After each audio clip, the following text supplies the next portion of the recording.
masing-masing dari kita, saya misalkan ya, saya ini manusia. Saya awalnya tidak ada, kemudian menjadi ada. Awalnya tidak ada, kemudian terwujud, kemudian tercipta. Nah, sesuatu yang didahului oleh ketiadaan, kemudian menjadi ada, itu pasti membutuhkan kepada yang menjadikannya ada, yang menciptakannya dari tiada menjadi ada. Nah, yang menciptakan saya ini adalah Allah Subhanahu wa ta'ala, berdasarkan berita dari Rasulullah Shallallahu Alaihi Wasallam. Itu dalil akli secara global atas adanya Allah.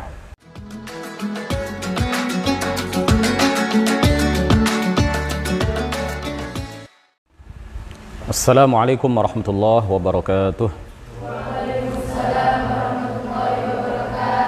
Bismillah, alhamdulillah, wassalatu wassalamu ala sayyidina Muhammadir Rasulillah, Muhammad ibn Abdullah wa ala alihi wa sahbihi wa mawalah, wa la hawla wa la quwwata illa billah. Rabbi shrah li sadri wa yassir li amri wa thabbitni ala al-iman.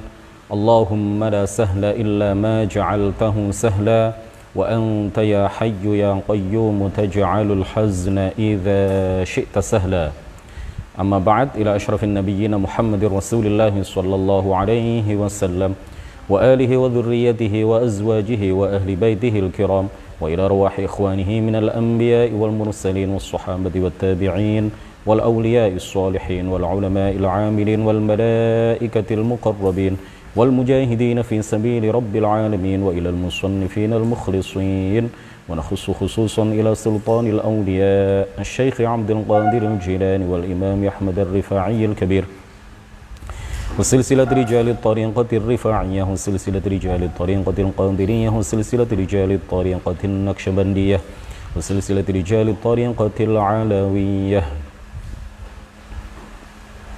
وإلى أرواح المسلمين والمسلمات والمؤمنين والمؤمنات من مشارق الأرض إلى مغاربها برها وبحرها خصوصا آباءنا وأمهاتنا وأجدادنا وجداتنا ومشايخنا ومشايخ مشايخنا وأساتذتنا وأساتذة أساتذتنا ونخص خصوصا إلى شيخ مشايخنا الشيخ محمد هاشم الأشعري والشيخ عبد الوهاب حسب الله الشيخ بالصري شنصوري والشيخ عبد العزيز مشوري والشيخ عبد المهيمن نور وسائر مشايخنا وأساتذتنا ونخص خصوصا إلى من فتح الإسلام في هذه القرية وبنية التوفيق والتيسير وبنية قضاء جميع الحاجات والديون وبنية الشفاء والنصر على الأعداء وقبول الدعاء ونيل كل سل ورؤية الرسول وشفاعة الرسول ومرافقة الرسول في الآخرة ولرضاء الله الفاتحة. أعوذ بالله من الشيطان الرجيم. بسم الله الرحمن الرحيم. الحمد لله رب العالمين الرحمن الرحيم مالك يوم الدين إياك نعبد وإياك نستعين اهدنا الصراط المستقيم صراط الذين أنعمت عليهم غير المغضوب عليهم ولا الضالين آمين. Malam ini kita mulai dengan membaca dan menjelaskan bait nazam yang ke-11 dari kitab Matan Jauharatul Tauhid. Qala al-muallifu rahimahullahu ta'ala wa nafa'ana bihi wa bi'ulumihi wa amaddana bi amdadihi wa afadha alaina min barakatihi amin.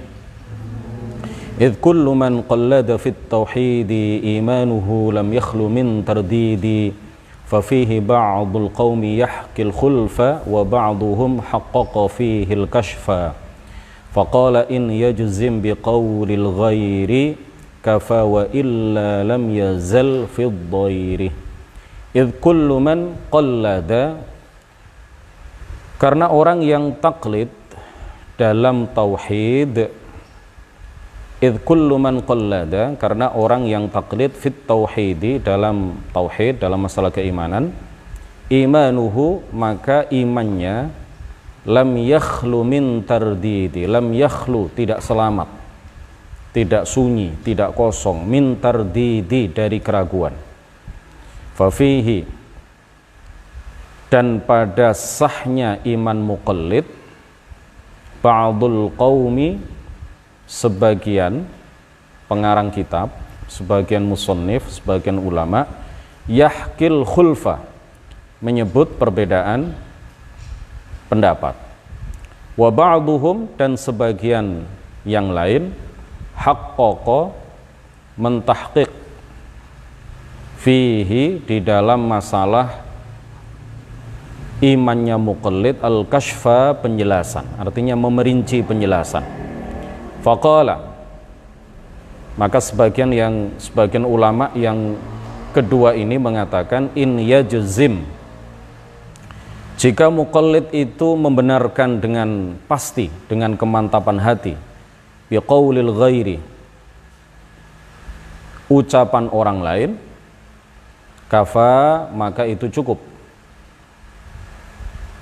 Wa illa, tetapi jika tidak, lam yazal fid-dhairi, lam yazal fid-dhairi, maka senantiasa atau maka tetap dalam bahaya, maka tetap dalam bahaya. Syekh Ibrahim Al-Laqani dalam bait yang ke-11 menyebut pendapat yang sebenarnya tidak mu'tamad, ya, menyebut pendapat yang sebenarnya tidak kuat. Pendapat itu menyatakan bahwa orang yang taklid, orang yang mengikuti orang lain, seseorang yang mengikuti orang lain, taklid itu artinya mengikut, mengekor apa yang dilakukan oleh orang kemudian diikuti, itu muqallid. Seseorang yang taklid, orangnya disebut muqallid, orang yang muqallid kepada orang lain dalam prinsip tauhid tanpa mengetahui dalil aqli secara global atas adanya Allah, meskipun ia meyakini makna global dari dua kalimat syahadat, maka imannya tidak sah. Maka imannya tidak sah. Ini pendapat yang ghairu mu'tamad. Ini adalah pendapat yang tidak kuat, ya. Ini adalah pendapat yang tidak kuat. Jadi ada memang sebagian ulama, ya, ahli kalam yang menyatakan bahwa kalau seseorang itu dalam masalah keimanan hanya mengekor kepada orang lain, hanya ikut kepada orang lain beriman kemudian dia ikut beriman, orang lain percaya bahwa Allah ada, kemudian dia juga ikut percaya bahwa Allah ada, tanpa memiliki dalil sedikit pun atas adanya Allah, dalil global saja dia tidak tahu, apalagi dalil yang terperinci, dalil yang singkat saja dia tidak tahu, dalil yang umum saja dia tidak tahu, apalagi dalil yang terperinci, apalagi dalil yang mendetail. Jadi hanya ikut-ikutan orang lain dalam masalah keimanan, dia kemudian meyakini Allah ada, meyakini Allah satu-satunya Tuhan yang berhak disembah, tapi tidak memiliki dalil akli secara global atas adanya Allah, meskipun orang ini meyakini makna yang terkandung di dalam dua kalimat syahadat, tetapi dia tidak memiliki dalil di dalam hatinya, di dalam dirinya secara global atas adanya Allah, maka iman orang ini tidak sah. Ini menurut satu pendapat yang sebenarnya tidak kuat, tapi ini disebutkan di dalam bait yang ke-11, ya. Kalau kita baca syarah-syarah Jauharut Tauhid, di sana juga dijelaskan, ya, di Tuhfatul Murid misalkan itu juga dijelaskan. Kemudian Mbah Soleh Darat itu juga mensyarahi kitab Jauharut Tauhid. Mbah Soleh Darat itu gurunya Mbah Hashim. Di situ dijelaskan bahwa pendapat ini adalah pendapat yang tidak kuat. Pendapat ini adalah pendapat yang tidak kuat. Sedangkan pendapat yang mu'tamad, pendapat yang kuat, bahwa orang tersebut imannya sah. Nah, tapi sebelumnya kita ingin menjelaskan bahwa kenapa sebagian ulama berpendapat bahwa iman muqallid itu tidak sah. Iman orang yang hanya mengikuti orang lain dalam masalah tauhid, hanya ikut-ikutan tanpa memiliki dalil sedikit pun tentang adanya Allah, dia tidak tahu dalil itu secara global, dalil akli secara global akan adanya Allah, dia tidak tahu sama sekali, dia hanya ikut-ikutan dalam masalah tauhid, dalam masalah keimanan. Kenapa ada sebagian ulama yang menyatakan bahwa iman orang ini tidak sah, hal itu dengan alasan apa?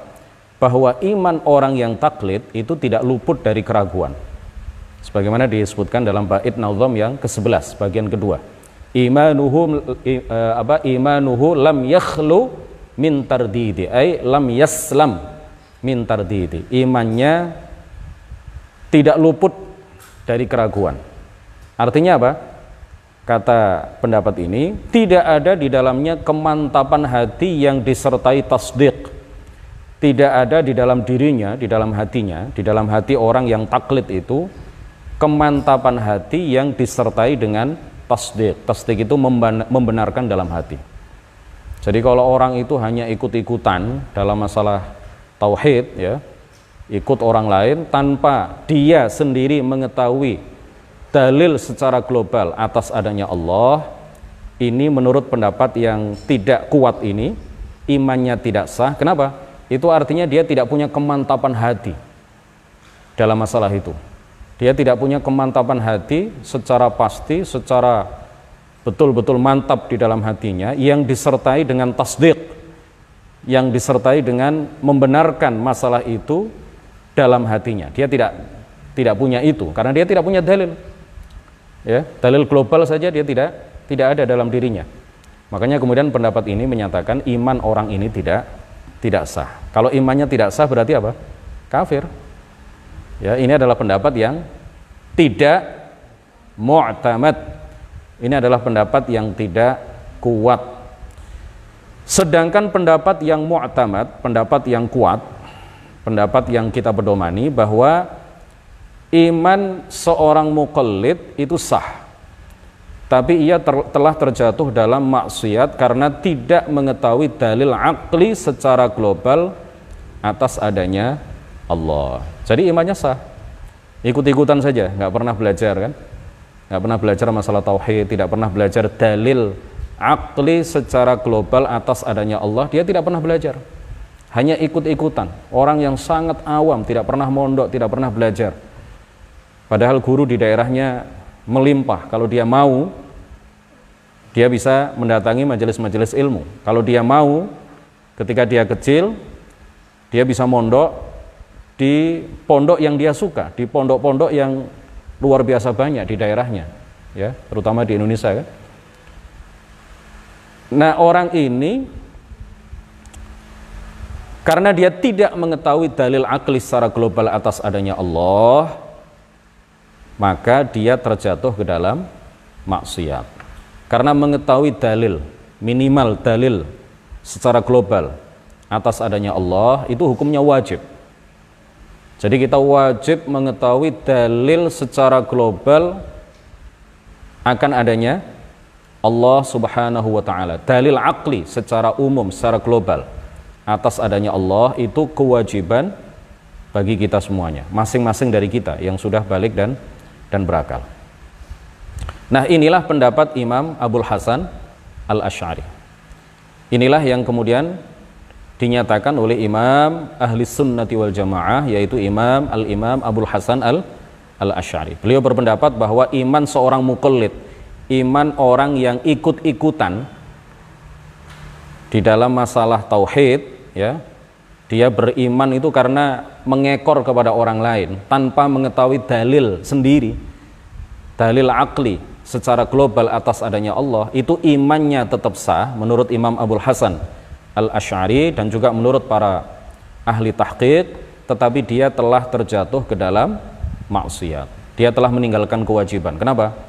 Dia tidak, ya, kenapa? Dosanya itu di mana? Dosanya karena dia tidak mengetahui dalil akli secara global atas adanya Allah.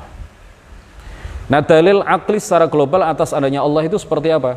Seperti kalau dikatakan misalkan masing-masing dari kita, saya misalkan ya, saya ini manusia, saya awalnya tidak ada, kemudian menjadi ada. Awalnya tidak ada, kemudian terwujud, kemudian tercipta. Nah, sesuatu yang didahului oleh ketiadaan, kemudian menjadi ada, itu pasti membutuhkan kepada yang menjadikannya ada. yang menciptakannya dari tiada menjadi ada. Nah, yang menciptakan saya ini adalah Allah Subhanahu wa ta'ala, berdasarkan berita dari Rasulullah Shallallahu alaihi wasallam. Itu dalil akli secara global atas adanya Allah. Atau dikatakan alam ini, kita lihat sama-sama, kita saksikan bahwa alam ini berubah dari satu keadaan ke keadaan yang lain. Coba lihat, coba perhatikan. Angin itu kadang membawa hawa panas, seperti yang saat ini kita rasakan, luar biasa panas, nggak ada AC. Kadang-kadang dingin. Ya, alam itu berubah dari satu keadaan ke keadaan yang lain. Kamu dulu kecil, sekarang sudah beranjak dewasa. Awalnya dulu tidak bisa berjalan, kemudian setelah itu berubah, akhirnya bisa berjalan. Matahari di siang hari memancarkan cahaya yang berwarna putih. Warnanya apa itu? Ya, terang, benderang. Sedangkan di sore hari menjelang ghurub, ya, menjelang terbenam, cahaya matahari berubah menjadi warna kuning. Nah, alam ini berubah dari satu keadaan ke keadaan yang lain. Sesuatu yang berubah itu pasti membutuhkan kepada yang mengubahnya. Kan tidak mungkin berubah dengan sendirinya. Akal itu tidak menerima kalau sesuatu itu berubah dengan sendirinya. Pasti ada yang mengubahnya. Dan sesuatu yang mengalami perubahan itu pasti adalah makhluk. Jadi aqwa alamatil huduts itu adalah taghayyur. At-taghayyuru aqwa alamatil huduts. Sifat berubah itu adalah tanda paling nyata, tanda paling kuat pada sesuatu, ya, makhluk. Tanda bahwa sesuatu itu makhluk, tanda paling kuat bahwa sesuatu itu makhluk apa? Mengalami perubahan. Dan setiap yang mengalami perubahan itu pasti membutuhkan kepada yang menjadikannya berubah, kepada yang mengubahnya dari satu keadaan ke keadaan yang lain. Kalau sesuatu itu membutuhkan kepada yang lain, berarti dia lemah. Kalau dia lemah, berarti dia bukan Tuhan. Pasti membutuhkan kepada Tuhan. Dan yang mengubahnya dari satu keadaan ke keadaan yang lain itu adalah Allah Subhanahu wa ta'ala. Nah, ini dalil akli secara global atas adanya Allah. Kemudian dalam bait 12 bagian pertama, qala al-muallifu fa fihi ba'dul qaumi yahkil khulfa. Syekh Ibrahim Al-Laqani, muallif kitab ini, menyebut ada perbedaan pendapat di kalangan para ahli ilmu kalam mengenai sah tidaknya iman seorang muqallid. Pendapat yang mu'tamad seperti yang tadi sudah disampaikan adalah yang mengatakan imannya sah namun berdosa, ya, imannya sah namun berdosa. Karena apa? Karena dia tidak mengetahui dalil akli secara global atas adanya Allah. Kenapa imannya sah? Karena dia telah meyakini dengan pasti, dengan kemantapan hati mengenai makna dua kalimat syahadat. Dan seseorang yang telah meyakini dengan kemantapan hati makna dua kalimat syahadat dan mengucapkan keduanya, mengucapkan dua kalimat syahadat, maka ia adalah seorang muslim dan mukmin walaupun tidak mengetahui dalil akli secara global atas adanya Allah Subhanahu wa ta'ala. Ini mudah-mudahan bisa dipahami nih. Paham ya? Insya Allah. Kemudian dalam bait nazam yang ke-12, bagian kedua, pengarang menyebut ada ulama yang melakukan tahqiq, ya, memberikan rincian penjelasan dalam masalah sah tidaknya iman seorang muqallid. Di antara ulama yang memerinci masalah itu adalah Syekh Abul Abbas Ahmad bin Muhammad Az-Zawawi Al-Jazairi yang wafat pada tahun 884 Hijriah, dan Syekh Tajuddin As-Subki Asy-Syafi'i yang wafat pada tahun 771 Hijriah. Menurut keduanya dan juga menurut beberapa orang ulama yang lain, dalam masalah sah tidaknya iman muqallid itu ada rincian penjelasan. Yang pertama, jika muqallid, orang yang mengikuti orang lain dalam masalah prinsip tauhid, tanpa mengetahui dalil akli atas hal itu, ya, jika muqallid itu membenarkan dengan kemantapan hati secara pasti terhadap orang yang diikuti, ya, dalam masalah akidah yang benar, dalam masalah prinsip-prinsip tauhid, walaupun dia tidak mengetahui sedikit pun dalil akli atas hal itu, maka imannya sah. Tapi dia tergolong mukmin yang berdosa karena apa? Telah meninggalkan istidlal yang wajib, telah meninggalkan pengetahuan tentang dalil akli secara global atas adanya Allah Subhanahu wa ta'ala. Ini rincian yang pertama. Rincian yang kedua, jika muqallid itu tidak membenarkan dengan kemantapan hati, jika muqallid itu tidak membenarkan orang yang diikuti secara pasti, ya, dalam masalah akidah yang benar, dalam masalah keimanan, maka imannya tidak sah. Kata apa di dalam bait nazam tadi apa? Wa illa lam yazal fid dhairi. Maka imannya tidak sah, ia senantiasa dalam bahaya. Bahaya apa? Bahaya keraguan-raguan. Dengan demikian ia bukanlah seorang yang mukmin. Maka dia bukan seorang yang mukmin. Jadi menurut tahqiq ini, menurut rincian penjelasan yang disampaikan oleh diantaranya adalah Syekh Tajuddin As-Subki, bahwa jika orang yang mengikuti orang lain dalam masalah tauhid tadi, dia membenarkan orang yang diikuti dengan kemantapan hati, maka imannya sah. Tetapi kalau mengikuti orang lain tetapi tidak membenarkan orang yang diikuti jazman, dengan kemantapan hati, jazman qawiyan, ya, dengan kemantapan hati secara pasti, maka orang ini imannya tidak sah. Nah, sekali lagi pendapat yang benar dan mu'tamad dalam masalah ini adalah apa? Bahwa taklid dalam masalah iman, ya, yang biasa dilakukan oleh orang-orang awam, kaum awam, orang-orang awam, ya, orang-orang yang tidak terpelajar, itu imannya sah. Taklid dalam masalah iman, mengikuti orang lain dalam masalah iman, nggak pernah belajar, ikut-ikutan saja, ya, tapi dia membenarkan, meyakini bahwa tiada Tuhan yang berhak disembah kecuali Allah.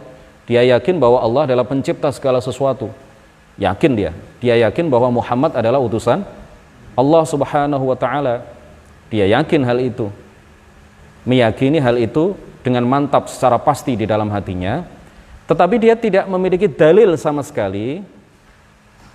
Dia tidak mengetahui di dalam hatinya, ya, pada dirinya dalil sedikit pun mengenai adanya Allah Subhanahu wa ta'ala, maka iman orang ini tetap sah. Iman orang ini tetap sah. Kemudian apa yang dinisbatkan kepada Al-Imam Abul Hasan Al-Asy'ari, bahwa ia berpendapat iman seorang muqallid itu tidak sah, ini adalah penisbatan yang dusta. Jadi ada orang yang menyatakan bahwa Imam Abul Hasan Al-Asy'ari menyatakan bahwa iman seorang muqallid itu tidak sah. Nah, ini adalah penisbatan, ini adalah penyandaran pendapat kepada beliau yang dusta, ya. Sebagaimana hal itu dijelaskan oleh Al-Ustadz Abul Qasim Al-Qushairi, wafat pada tahun 465 Hijriah. Di dalam satu karya kecil beliau yang berjudul Syikayatu Ahli Sunnati Bihikayati Manalahum Min Mihnah. Di risalah itu, di kitab kecil itu diterangkan bahwa Al-Imam Abul Hasan Al-Asy'ari tidak berpendapat seperti yang dinisbatkan oleh sebagian orang, bahwa beliau menyatakan iman muqallid itu tidak sah. Beliau bahkan berpendapat sebaliknya, iman muqallid itu apa? Sah. Iman orang yang mengikuti orang lain dalam masalah prinsip tauhid itu sah, asalkan apa? Di dalam hatinya tidak ada keraguan, asalkan hatinya mantap mengikuti orang itu dalam akidah yang benar, ya, tidak ada keraguan, tidak ada keyakinan di dalam hatinya yang menyimpang dari akidah yang benar. Selama hal itu tidak ada di dalam hatinya, di dalam dirinya, maka iman muqallid ini tetap sah. Artinya dia adalah seorang mukmin, dia adalah seorang muslim. Kajian kita pada malam hari ini kita cukupkan sampai di sini. Habis ini karena saya ada acara ya di tempat lain. Mudah-mudahan sedikit yang kami sampaikan bermanfaat, barokah bagi kita semuanya. Subhanakallahumma wa bihamdik asyhadu an la ilaha illa anta astaghfiruka wa atubu ilaik. La ilaha illallah. Allahumma salli ala sayyidina Muhammad wa ala alihi wa sahbihi wa sallim. Rabbi ighfirli wa liwalidayya wa lil mu'minina wal mu'minat. Wassalamualaikum warahmatullahi wabarakatuh.